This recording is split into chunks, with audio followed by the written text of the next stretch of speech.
Buenas tardes a todas y todos. Les damos la más cordial bienvenida a la segunda charla del ciclo de conferencias de ITMA Skills que organiza ITMA, Economía Circular. A finales del mes de agosto tuvimos la presencia de Ana María Pérez, ya quien nos enseñó de las nuevas tendencias en economía circular y modelos de negocios sustentables, encendiendo así lo contingente y global de estos temas. Hoy también nos acompaña nuestro expositor desde Brasil.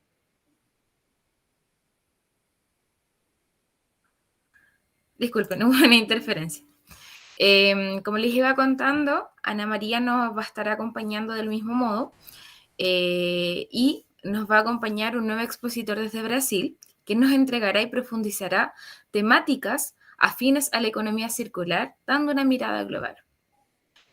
Del mismo modo, queremos comentarles antes de comenzar esta presentación y esta charla, tan bonita además, que estamos transmitiendo en vivo a través de nuestro canal de YouTube, ITMA TV.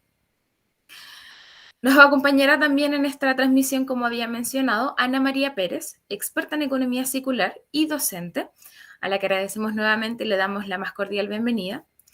Y para comenzar de lleno, saludamos al expositor, James Richard Silva, ingeniero civil de la Fundación Armando Álvarez Penteado, posgrado en Administración de Empresas de la Fundación, de la misma fundación, magíster en Administración de Empresas de la Universidad de Baldwin Wallace, maestría académica en Gestión de Negocios de la Universidad Católica de Santos y un doctorado en Ingeniería de Producción para la Universidad Paulista. Posee una experiencia de más de 15 años en el área del comercio exterior y logística internacional, habiendo trabajado también como director de un área de gestión de terminales portuarias y freight forwarding.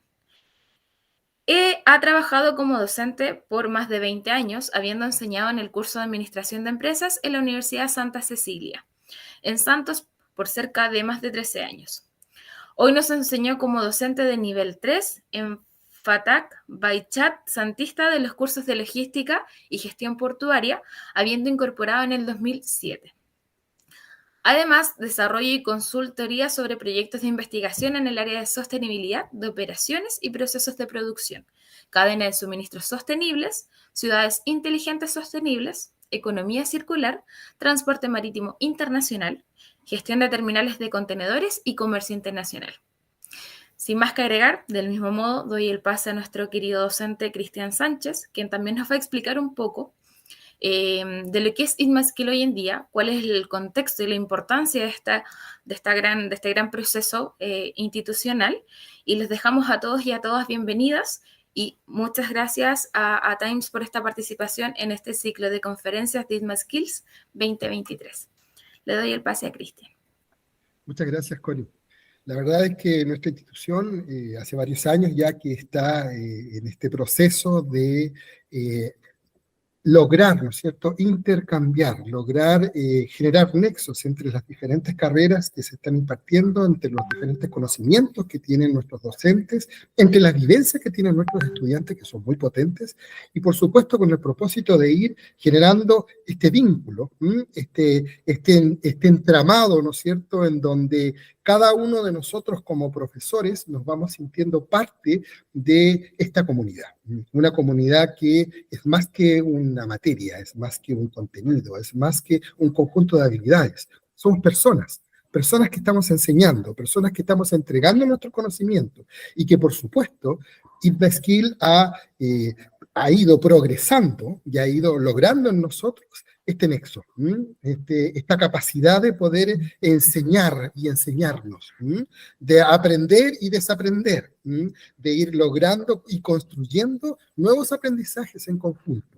ITMA Skills tiene como sentido principal, y uno de sus grandes ejes es precisamente que se produzca este intercambio de conocimiento entre las especialidades y dejemos estas islas de conocimiento, y nos transformemos en un continente de conocimientos. Este continente de conocimiento es precisamente lo que busca es entregar herramientas útiles, concretas, que puedan servirnos para poder construir, deconstruir y volver a construir nuestras vidas, porque nunca terminamos de construir, siempre estamos en ese proceso.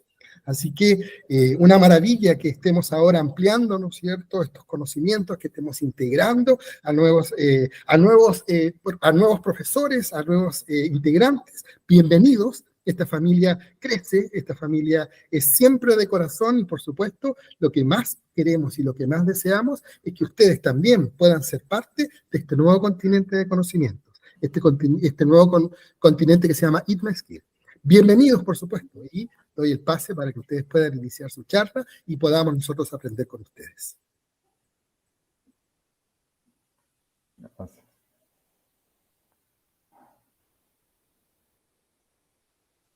¿Puedo empezar o no? Por supuesto. Sí. Oh, ok. Primeramente, yo quiero decir que no hablo español, yo hablo portuñol. Quero agradecer a Ana Maria Pérez pelo convite, né, por estar aqui com vocês, com todos os ouvintes, com o Christian aqui, o Cone, José Antônio, que ajudou aqui no início. Esse material que eu vou apresentar para vocês é um material que ele acaba mostrando, como diz aqui no slide, algumas práticas da economia circular no Brasil, alguns dados que foram levantados, não são dados muito recentes, mas é para dar uma ideia para os ouvintes, para os participantes, daquilo que vem se fazendo no Brasil em relação à economia circular, né?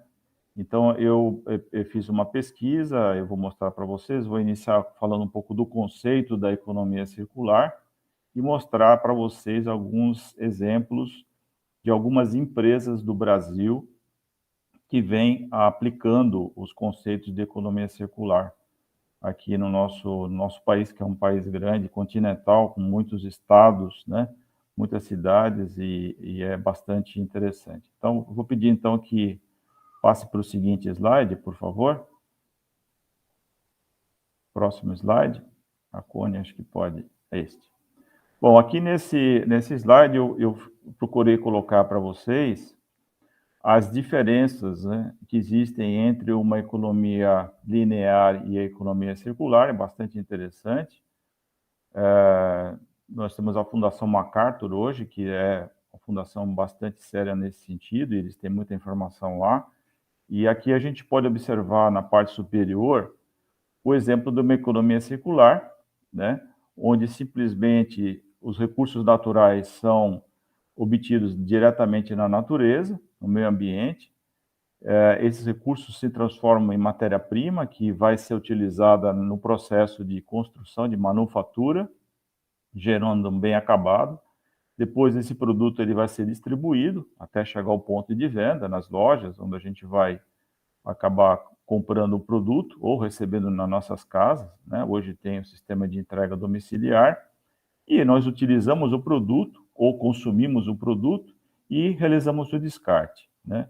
Aqui é interessante a gente prestar atenção e identificar que esse uso e consumo que aparece aqui são produtos que são, por exemplo, computadores, como nós temos nas nossas casas, que são computadores que nós utilizamos e a gente não tem mais interesse e quer descartar esse computador. Ele passa a ser um problema, porque o que fazer com o computador? A mesma coisa com aparelhos celulares, né? Cell phone. Mesma coisa, há uma mudança constante de aparelhos celulares que vão se tornando cada vez mais avançados. Se você quer fazer uma troca do celular, e acaba gerando um produto que não tem mais interesse. Para onde vai esse produto? Para onde vai esse celular? Isso são exemplos de produtos de consumo que todos nós aqui temos, né? Que são computadores e são celulares. O outro aspecto que eu quero chamar a atenção são os produtos de consumo no dia a dia. Por exemplo, leite, tudo que vem em embalagem PET, que vem em embalagem de papelão, né, que nós temos, que compramos no supermercado. Depois que nós utilizamos também o produto, essas embalagens, elas acabam sendo também descartadas, né? E se não houver um processo de circularidade, se torna, então, uma economia circular. Do lado direito, a gente então observa a ideia da economia circular, que eu acho bastante interessante esse exemplo, onde a gente observa aqui, então, os recursos naturais entrando pelo lado esquerdo aqui, que é a matéria-prima, existe o processo de manufatura, depois distribuição, o uso e consumo, como eu falei, e o descarte. A ideia da circularidade é o que a gente vê na cor aqui, para mim eu falo roxo, né? Que aparece a reciclagem, aparece a remanufatura, redistribuição, reparo e reuso. Então, a ideia é dar aqui, que é a matéria-prima, produto, existe o processo de, por exemplo, uma embalagem, que ele passe por um processo de reciclagem. Agora, nós temos como aqui como exemplo, por exemplo, uma roupa, um material têxtil que você não tem mais intenção de utilizar, você pode passar por um processo de doação desse item, ou ele pode ser lavado. Existem hoje sistemas em que a roupa ela é lavada, ela é costurada, ela vai para um local de revenda da roupa usada. Então, isso é muito comum na Europa, né? Bastante utilizado na Alemanha, principalmente. A questão do reparo, como a gente observa aqui, é exatamente um computador, né? O exemplo do computador que ele teve lá um pequeno defeito, você manda para uma empresa especializada técnica de reparo do computador, ele pode ser reutilizado por uma pessoa que nunca teve um computador. É uma ideia de reparar e não descartá-lo, dar uma sobrevida, dar um tempo maior. Redistribuição, né? Que entra no processo de retorno para uso e consumo, e a remanufatura. Né? A remanufatura é um processo mais complexo. E aí esse conceito de cradle to cradle, que do inglês seria do berço para o berço, a ideia de que a ideia central é que os recursos sejam geridos em uma lógica circular de criação e reutilização, e que cada passagem de ciclo se torna um novo berço para determinado material. Pode passar, por favor. Seguinte slide. Próximo slide, isso. Dentro dessa ideia, então, da economia circular, eu queria também destacar esse exemplo que nós estamos vendo na figura aqui. Dentro da ideia, então, nós temos dois ciclos, né, da circularidade, da economia circular, que é o ciclo biológico, que envolve o produto, o consumo, e aqui a ideia de decompositores, nutrientes. Eu vou dar um exemplo, daqui a pouco eu vou falar, por exemplo, a ideia do café, a casca do café, né? É bem claramente identificado como esse ciclo biológico que nós observamos aqui nessa figura, né? O café em si é utilizado, né, para consumo no dia a dia, mas a casca do café é um descarte, é um resíduo. E esse resíduo, então, ele pode ser trabalhado e virar um nutriente de solo. Uma vez que essa casca vira nutriente de solo, vai servir como adubo para novos plantios, né? E aí há um reaproveitamento desse resíduo que seria a casca do café. Isso estaria dentro do ciclo biológico. Do lado direito, a gente vê, então, o ciclo técnico, que é a ideia do quê? Do uso do produto, né? Montagem e fabricação, e temos aqui os nutrientes técnicos. O que são os nutrientes? Os nutrientes técnicos são aqueles produtos que podem ser algumas peças, partes, baterias, às vezes de carro pode ser reutilizado, ou baterias que são usadas em energia solar, né? Computadores, celulares, são alguns componentes que podem ser, ao serem desmontados, né? Esses itens de uso de material, eles podem voltar dentro do ciclo e serem utilizados, ou a matéria-prima em si, o cobre, enfim, o níquel, materiais que são usados dentro desses equipamentos mais complexos, que são computadores e celulares. Então, é só esses dois exemplos que eu queria chamar a atenção de vocês. Próximo slide, por favor.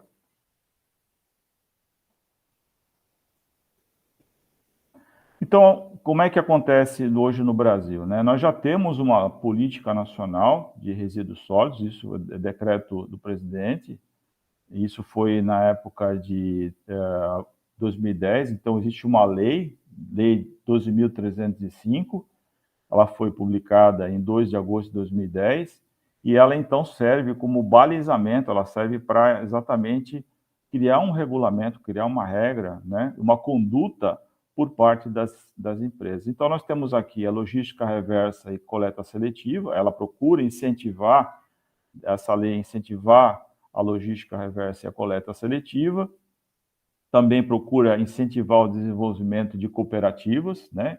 Que é a cooperativa no sentido de pessoas que vão coletar esses plásticos, alumínio, esse material que é jogado fora. Então, as cooperativas, existe já um trabalho de recuperação, de retirada desse material por meio de cooperativa. Esse material é vendido, né? É uma empresa que é criada para fazer isso, então gera-se emprego, a parte social é importante aqui, e esse material depois ele vai ser vendido, né?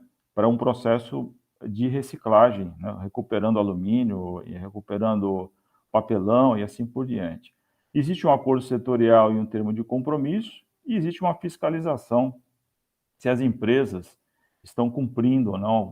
Alguns segmentos, existe um controle hoje de fiscalização se estão sendo, por exemplo, colocados em prática nesse sentido.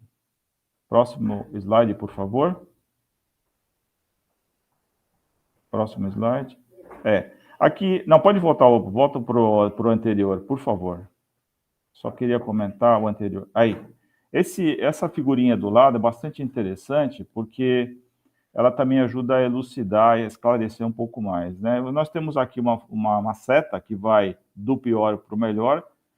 O pior é a disposição final, né? É a pura economia linear, onde não se faz absolutamente nada, é jogado em céu aberto, né? No local do ambiente.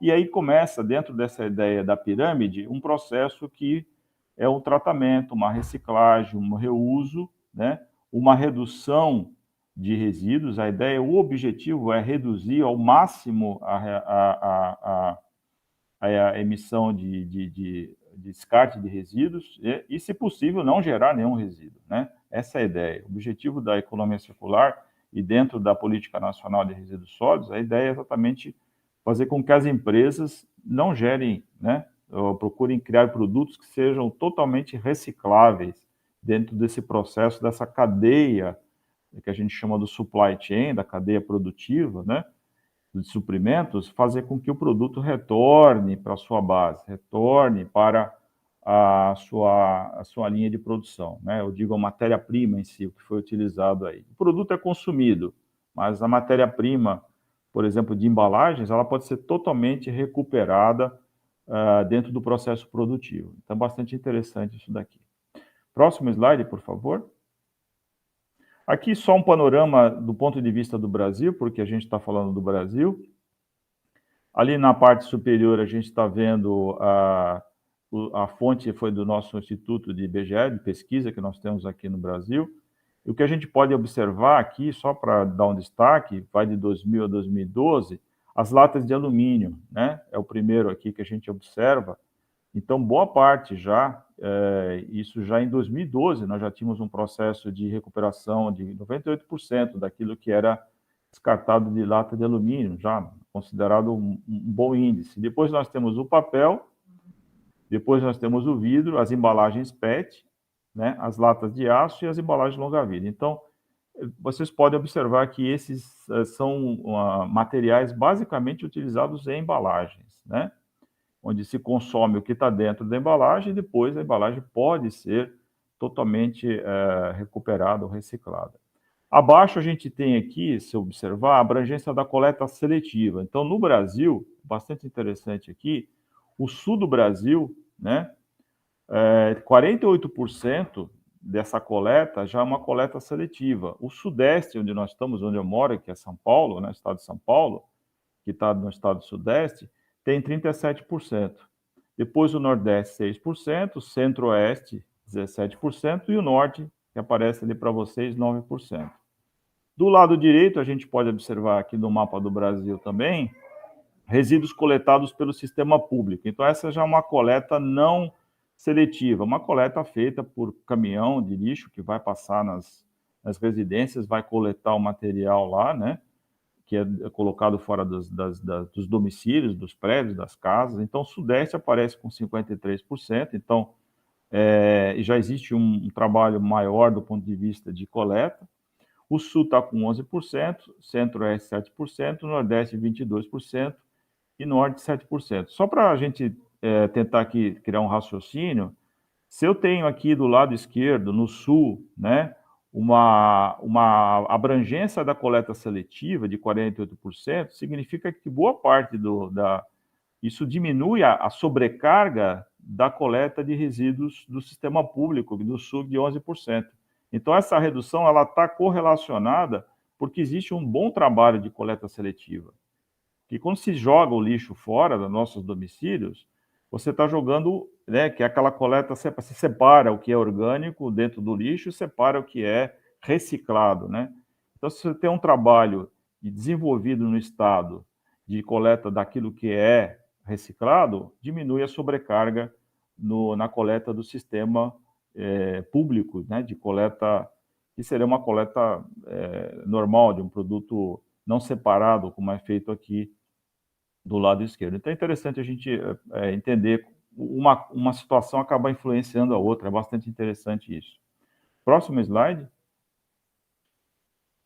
Eu agora vou colocar alguns exemplos para vocês daquilo que algumas empresas no Brasil vêm aplicando sobre a economia circular. Essa é uma empresa bastante forte no Brasil, chamada Native, ela trabalha com vários, na verdade, a parte de açúcar, né? Conhecido como Grupo Econômico Balbo, ela, desde 1947, vocês podem observar aqui na foto que é uma área bastante extensa. Pode passar para o próximo slide, por favor. Mais um pouquinho. Então, o que eles desenvolveram, essa empresa? Eles desenvolveram um projeto chamado Cana Verde, que foi criado em 1986, né? Qual foi a ideia? A ideia foi adotar o controle biológico de pragas, eliminando o uso de pesticidas. Depois, o que foi feito? Aplicado um planejamento detalhado da paisagem para analisar o uso da terra, identificar onde há biodiversidade, ou seja, as ilhas ou corredores devem ser preservados. Isso é bastante interessante. É uma área que deve ficar, é uma área intocável, ela deve ser preservada, ela deve ser mantida aí, né? Depois, usar resíduos líquidos de água em indústrias próximas. Então, aqui a gente tem um cluster, a gente tem uma situação onde uma indústria está próxima da outra. O líquido que é gerado por uma outra agroindústria, que é próxima, por exemplo, desta daqui, ela pode ser usada como fertilizante, né? Esses resíduos líquidos podem ser tratados e podem se transformar em fertilizante. Depois nós temos aqui a adoção de práticas para apoiar também a adubação verde e a rotação de culturas, né? A rotação de culturas é algo bastante utilizado em vários países, que você troca, por exemplo, a soja no Brasil, na sequência do plantio e colheita da soja, vem o plantio e colheita do milho. O milho ele ajuda a melhorar o solo para uma nova safra de plantio que vem a soja. Isso é uma técnica bastante utilizada dentro do agronegócio, mas é uma forma também de melhorar o solo aí. Próximo slide, por favor. Quais são os impactos, então, dessas medidas, né? O aumento do rendimento e produtividade das colheitas, né? A melhor fertilidade do solo, como eu acabei de falar, o aumento da biodiversidade, aquelas ilhas que eu falei lá que são criadas, né, com mais de 340 espécies diferentes de mamíferos, pássaros, répteis e anfíbios, coexistindo nas fazendas de cana-de-açúcar. Então, a ideia é preservar o meio ambiente, né, não simplesmente pensar na parte econômica, né, do resultado econômico, mas preservar o entorno, aquilo que está em volta, uma melhor qualidade da água e, consequentemente, o uso reduzido da água, porque nós falamos aqui que são usadas águas de indústrias próximas, né, redução da incidência de pragas, custos de produção reduzidos devido aos métodos de produção orgânica, eliminando a necessidade de insumos químicos sintéticos, e melhores condições de trabalho para os próprios trabalhadores por meio da redução de exposição a pesticidas tóxicos, né? E não biodegradáveis e da oferta de treinamento profissional, que vai levar em consideração a abordagem do Green Crane, né? Que é a cana sustentável, vamos assim dizer. Então, aqui a gente vê o resultado bem direto do ponto de vista da aplicação da economia circular, o que se faz e quais são os impactos positivos. Então, dentro dessa empresa. Eu vou mostrar uma outra empresa, por favor, o seguinte slide. Próximo slide. Aqui uma outra empresa. Então, essa que eu acabei de citar anterior, que é a cana-de-açúcar, é um ciclo biológico. Então, para quem ainda não entendeu o que é o ciclo biológico da economia circular, eu o anterior. Aqui, então, seria um exemplo de um ciclo técnico, né? Que é o material que é produzido, a madeira, a gente pode observar aqui, né? Então, vários são pisos de madeira, vamos assim dizer. A gente pode observar aqui na fotografia. Essa chamada TACT no Brasil e no mundo, ela tem em outros países também. Aqui tem alguns dados, 36 fábricas, 13 mil funcionários, 24 laboratórios de pesquisa e desenvolvimento, pensando exatamente na fabricação desse piso de madeira, né? Procurando utilizar uma reciclagem desse material, depois que vai se trocar um piso, por exemplo, é normal trocar piso de madeira em apartamento, em domicílio, então eles têm um trabalho interessante. Vamos dar uma olhada no próximo slide, que ele vai mostrar o que essa empresa, quais foram as medidas adotadas. Então vamos lá. Primeiro, olha lá, 65% do total desse cloreto de polivinila, que é o PVC, né, é usado com PVC que já foi reciclado. Ele foi reciclado pós-consumo e pós-produção industrial, né? Ele representa, isso foi do dado, acho que 2016, que é esse que eu estou mostrando aqui, representando aproximadamente 100 toneladas por ano, né? Esse outro próximo tópico, todos os fetalatos, né, amplamente utilizados na indústria de plásticos, né, um subproduto, né, que vai ser utilizado como plastificantes, foram substituídos por bioplastificantes, à base de óleos vegetais e álcools. Então, aqui está um exemplo bem interessante de que se pode substituir, né, dentro do momento da manufatura, que eu falei lá na circularidade, você pode colocar um novo material sendo utilizado. Não vai, em hipótese alguma, vai modificar a qualidade do piso de madeira, ou enfim, o plástico, o material que é utilizado, porque utiliza plástico, como a gente viu. Você pode trabalhar com alternativas de outros materiais. Toda a sucata gerada no processo de fabricação, ela é reciclada internamente, na própria empresa, ela tem um processo interno de reciclagem, né? Aquilo que não foi utilizado, que vai sendo descartado ali, já dentro da empresa, ela faz um processo de autorreciclagem e tem um programa de retomada de pisos pós-instalação. Isso aqui é bastante interessante, que é exatamente isso. Você vai trocar um piso na sua casa e você não sabe o que fazer. Liga para a empresa vai e procura retirar esse piso, instruir como o consumidor pode devolver esse piso que passa por um processo de reciclagem. Inclusive, aqui eles providenciam, inclusive, o transporte, a retirada desse piso para trazer para a fábrica e, de novo, ser reutilizado. Então, bastante interessante. No próximo slide, podemos ver o que vai acontecer do ponto de vista de impacto. Olha lá, 65... impacto, está aqui, ó. 80% das matérias-primas foram avaliadas de acordo com os princípios dessa do Cradle to Cradle. 67% dos materiais usados não contribuem para a escassez de recursos. Por quê? Porque eles são recicláveis, né? Você está dentro da circularidade, você não está tirando o meio ambiente, né? Isso é bastante interessante. 92% dos produtos de piso e metros quadrados têm compostos orgânicos voláteis, com baixas emissões. Então, aqui a gente está falando agora do ponto de vista de emissão de CO2. A gente está passando no mundo inteiro hoje um problema que é climático, né? Então, se você consegue trabalhar com material que não emita, né, o CO2, dióxido de carbono, é bastante interessante. 9.900 toneladas de pisos pós-instalação e pós-consumo foram coletadas dentro daquela ideia que eu falei, que eles vão retirar, eles têm um transporte para retirar os pisos que estão sendo trocados nos domicílios, e 57% dos locais de fabricação implementaram circuitos de água de circuito fechado, né? Isso também é interessante. Então, esse é outro exemplo aqui de um ciclo, aqui já seria um ciclo técnico, não um ciclo biológico, mas está um bom exemplo aqui, ainda não entendeu a ideia a proposta da economia circular. Próximo slide, por favor. E aqui eu tenho um último exemplo para passar para vocês, que é do ponto de vista também do ciclo biológico, que é o café. O Brasil é bastante forte na exportação de café.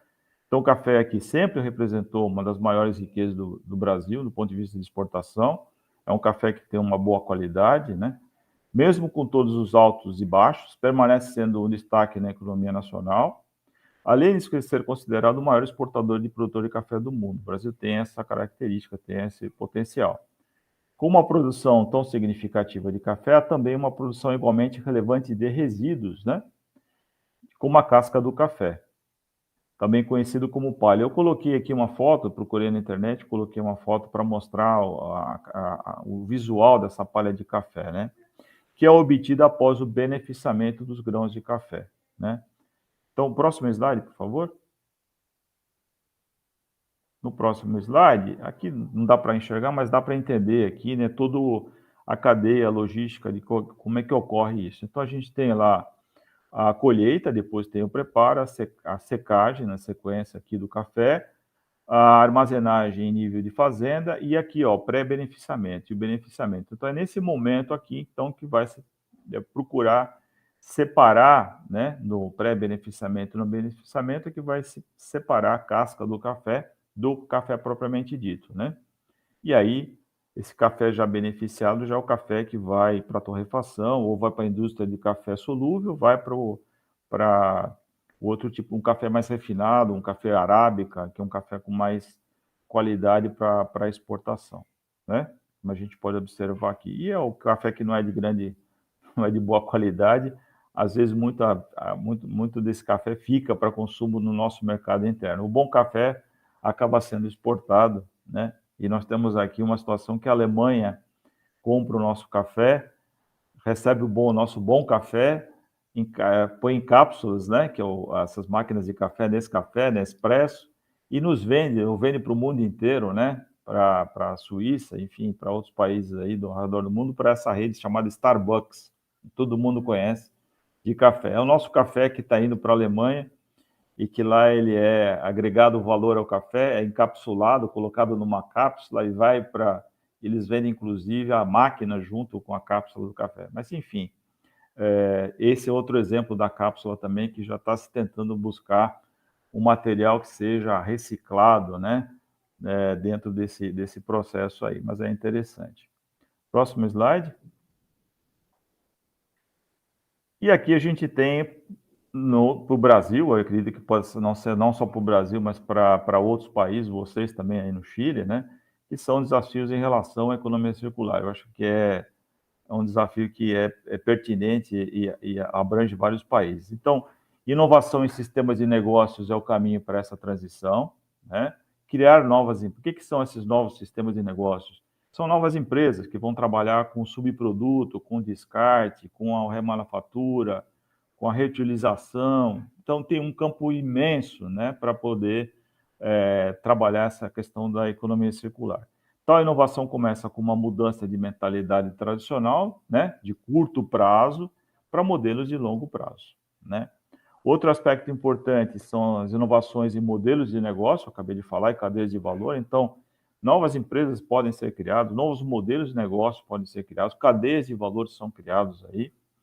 Proposições para agregar mais valor aos recursos, também isso aqui é interessante, procurar pegar esses resíduos e buscar novas fontes de negócios ou novas aplicações. O exemplo da casca do café, que era um descarte, ninguém pensou em desenvolver algo com isso e depois foi desenvolvido, né?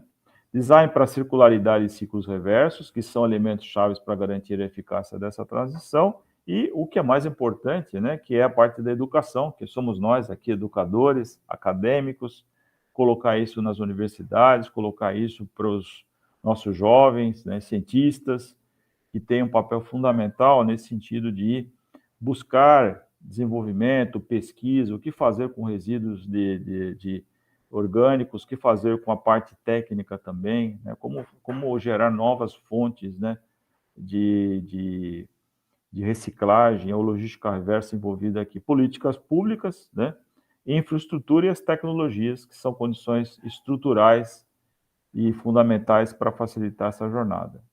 Tá ok? Próximo slide. Eu aqui, graças, obrigado. Espero ter ajudado vocês, espero ter falado devagar, se vocês me entenderam, né, em português, mas foi traduzido para o espanhol, aí pela Ana Maria, agradeço o trabalho dela, mas é isso que eu queria passar para vocês aí, espero ter ajudado a entender a ideia da economia circular, dar alguns exemplos práticos, né, porque a gente falar só de teoria é uma coisa, mostrar na prática é outra, né, E é isso. Obrigado pelo convite, obrigado por me deixar um pouco de conhecimento para vocês aí. Obrigado. Muchas gracias, Tames. Obrigado. Obrigado. Obrigado. Graças. Cristian, no sé si estás ahí. Sí, por supuesto, agradeciendo también por este trabajo, ¿no es cierto?, que se ha dado para mostrarnos cómo esta economía circular en Brasil, ¿no es cierto?, ha ido tomando diferentes matices, ¿no? No es fácil pasar de producir, usar y tirar, ¿no es cierto?, a reducir, reusar y reciclar. Son cosas, son mundos distintos, son formas de ver la vida distintas. Y por supuesto, conocer y entender el pensamiento de la empresa, ¿no es cierto?, y moverlo hacia estas ideales, ¿no es cierto?, no es algo sencillo. Quiero agradecer, por supuesto, a Tames por este trabajo, es un trabajo impecable, te lo agradezco enormemente. No te preocupes que el portugués es cercano a nosotros, lo podemos no sé si es difícil hablarlo, pero nos es muy fácil entenderlo. Exacto, entenderlo, sí. Entenderlo, de acuerdo contigo. Es fácil, pero hablarlo no nos pide. Hablarlo es otra cosa. Yo no sé si, Ana María, tú tienes alguna pregunta para Tames. No sé, mira, no sé si hay alguna pregunta que hayan llegado a través de las redes. Si no hay preguntas, yo tengo una. Pois não. Por el momento no, a través de la transmisión en vivo no han comentado en el chat. Bueno, yo tengo una pregunta, Tames, que tiene que ver un poco con, tú mencionaste de la ley esta de 12.000, no me acuerdo cómo se llamaba el número. 12.305, acho que La 12.306. Esa es como, nosotros acá en Chile tenemos la ley REP, que es un poco, yo creo que más o menos como lo mismo. Allá, aparte de esa, ¿hay otra? Não, essa lei que deu todo o início, né, do Plano Nacional, que é um plano nacional que envolve o Brasil como um todo, todos os estados brasileiros, todos os municípios, envolve a participação dos estados, envolve a participação dos municípios, das cidades e das empresas, né?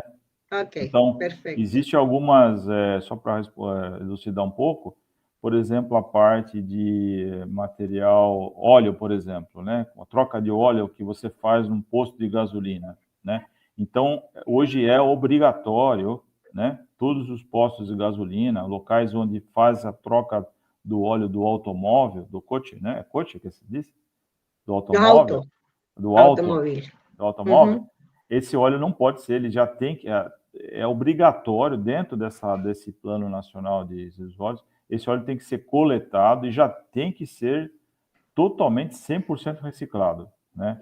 Só para citar, então, é um exemplo que eu queria dar para entender alguns segmentos, por exemplo, o óleo, né, que é o óleo que você troca do automóvel, é proibido se a empresa, se o posto de gasolina não tiver um local para coletar esse óleo e mandar para um processo de reciclagem, ela vai ser autuada, ela vai ser multada, essa empresa, e não vai ter o direito de exploração do seu próprio negócio, né?